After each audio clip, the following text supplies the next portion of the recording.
বলিউডের ধাক ধাক গার্ল মাধুরী দীক্ষিত এবার মুম্বাইয়ের ওরলির ভাড়া বাসা ছেড়ে নিজের স্থায়ী আবাসে পা রাখছেন। 12,50,000 রুপির মাসিক ভাড়ার সেই ফ্ল্যাট এখন অতীত। এবার তিনি নিজস্ব বিলাসবহুল ফ্ল্যাট কিনলেন 48 কোটি রুপিতে, যা বাংলাদেশি মুদ্রায় প্রায় 60 কোটি টাকা।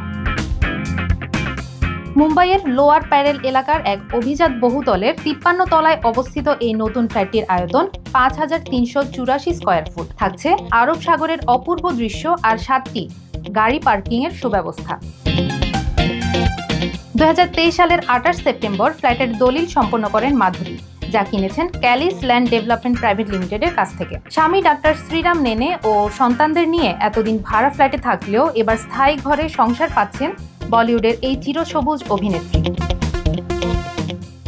অভিনয় ও নাচের জাদুতে যিনি কয়েক দশক ধরে দর্শকদের হৃদয়ে রাজত্ব করছেন, আজও যার হাসিতে মুগ্ধ কোটি ভক্ত, সেই মাধুরী দীক্ষিত যেন এবার সত্যিই তার নিজের স্বপ্নের বাড়ি পেলেন।